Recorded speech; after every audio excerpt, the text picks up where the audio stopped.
ಭಾರತದ ಅತ್ಯಂತ ಕಿರಿಯ ವಿಮಾನ ಪೈಲಟ್ ಎಂಬ ಹೆಗ್ಗಳಿಕೆಗೆ ಪಾತ್ರವಾಗಿರುವ ವಿಜಯಪುರದ ಹೆಮ್ಮೆಯ ಕುವರಿ ಕುಮಾರಿ ಸಮೈರಾ ಹುಲ್ಲೂರ ಅವರನ್ನು ವಿಜಯಪುರ ಜಿಲ್ಲಾ ನ್ಯಾಯವಾದಿಗಳ ಸಂಘದ ವತಿಯಿಂದ ಇಂದು ಸನ್ಮಾನಿಸಿ ಶುಭ ಹಾರೈಸಿದ ಯುವ ಮುಖಂಡ ನ್ಯಾಯವಾದಿ ಮಹಮ್ಮದಗೌಸ ಹವಾಲ್ದಾರ್.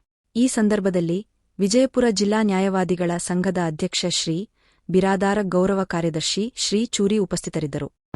ಜಗತ್ತೊಡೆಯನಾದ ಅಲ್ಲಾಹನ ನಾಮಸ್ಮರಣೆಯಿಂದ ಈ ಜಗತ್ತಿಗೆ ಸಮಾನತೆಯ ಸಂದೇಶವನ್ನು ಸಾರಿ ಸಕಲ ಜೀವಾತ್ಮರಿಗೆ ಲೇಸನ್ನೇ ಬಯಸಿದ ಬಸವಾದಿ ಪ್ರಮಥರನ್ನ ಈ ಸಂದರ್ಭದಲ್ಲಿ ಧ್ಯಾನಿಸಿ ನಮ್ಮ ವಿಜಯಪುರ ಜಿಲ್ಲೆಗೆ ಅತ್ಯಂತ ಹೆಮ್ಮೆಯ ವಿಷಯ ಇವತ್ತಿನ ದಿನ.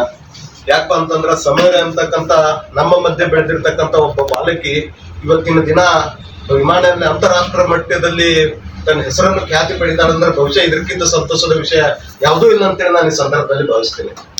ಯಾಕಪ್ಪ ಅಂತಂದ್ರೆ ಒಂದ್ ಕಡೆ ಹೇಳ್ತಾರೆ ಬಸವಣ್ಣವ್ರ ಒಂದು ವಚನದ ಮುಖಾಂತರ, ಎತ್ತನ ಮಾಮರ ಎತ್ತನ ಕೋಗಿಲೆ ಎತ್ತನೆತ್ತ ಸಂಬಂಧವಯ್ಯ, ಎತ್ತನ ಬೆಟ್ಟದ ನೆಲ್ಲಿ ಎತ್ತನ ಸಮುದ್ರದ ಉಪ್ಪು ಎತ್ತನೆತ್ತ ಸಂಬಂಧವಯ್ಯ, ಗುಹೇಶ್ವರ ಲಿಂಗಕ್ಕೂ ಎನಗೂ ಇಂದು ಎತ್ತನೆತ್ತ ಸಂಬಂಧವಯ್ಯ ಎಂಬಂತೆ ಎಲ್ಲಿ ಬಿಜಾಪುರ, ಎಲ್ಲಿ ಅಂತಾರಾಷ್ಟ್ರೀಯ ಮಟ್ಟದಾಗ, ಎಲ್ಲೆಲ್ಲಿ ಬಾಂಬೆ, ಎಲ್ಲಿ ಸುಮೇರಾಗೋ, ಎಲ್ಲಿ ಸಂಬಂಧ ಅಂತ ಮಟ್ಟದಲ್ಲಿ ಇವತ್ತಿನ ದಿನ ಅನ್ನ ಬಸವಣ್ಣನವರು ನಡೆದಾಡಿರ್ತಕ್ಕಂಥ ಪವಿತ್ರ ಪಾವನ ಪುಣ್ಯ ಭೂಮಿಯಿಂದ ಇವತ್ತಿನ ದಿನ ಹೋಗಿ ಪ್ರಖ್ಯಾತಿ ಪಡೆದಿರ್ತಕ್ಕಂಥ ಸಮೈರಾಗ ನಾನು ಅನಂತ ಕೋಟಿ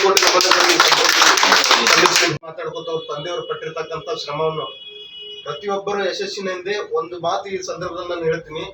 ಈ ಭೂಮಿಯ ಮೇಲೆ ಅಂದ್ರೆ ನಮಗಿಂತ ದೊಡ್ಡ ವ್ಯಕ್ತಿಯಾಗಿ ಬೆಳೆಯಲು ಅನ್ನುವಂತ ಏಕೈಕ ವ್ಯಕ್ತಿ ಯಾರಾದ್ರೂ ಇದ್ರೆ ತಂದೆ ಮಾತ್ರ. ಅದು ಕನಸ್ಕೊಂಡಿದ್ರು ನನ್ನ ಮಗಳು ದೊಡ್ಡ ಹುದ್ದೆಗೆ ಇರಬೇಕು, ನನಗೆ ಎಷ್ಟೇ ತ್ರಾಸಾಗ್ಲಿ ಕಷ್ಟ ಆಗ್ಲಿ ನೋವಾದ್ರೂ ಪರವಾಗಿಲ್ಲ, ನನ್ನ ಮಗಳು ಬೆಳಿಬೇಕು, ನನ್ನ ಮಗಳ ಹೆಸರು ಬರಬೇಕು ಅಂತಕ್ಕಂಥ ತಂದೆ ಏನ್ ಕನಸ್ಕೊಂಡಿದ್ರು, ಆ ತಂದೆ ಕಂಡಿರ್ತಕ್ಕಂಥ ಕನಸಿಗೆ ತಣ್ಣೀರು ಎರಚದೆ ಆ ಕನಸನ್ನು ನನಸನ್ನಾಗಿರಿಸಿರ್ತಕ್ಕಂಥ ಬಿಜಾಪುರದ ಹೆಮ್ಮೆ ಪುತ್ರಿ ಯಾರಾದ್ರೂ ಇದ್ರೆ ಅದು ಸಮೈರಾ ಅಂತಕ್ಕಂಥ ಮಾತನ್ನ ಈ ಸಂದರ್ಭದಲ್ಲಿ. लेटेस्ट न्यूज अपडेट्स के लिए YouTube एक्सप्रेस को सब्सक्राइब कीजिए, साथ में बेल आइकॉन को भी क्लिक कीजिए, साथ ही साथ लाइक शेयर और कमेंट करना ना भूलिए।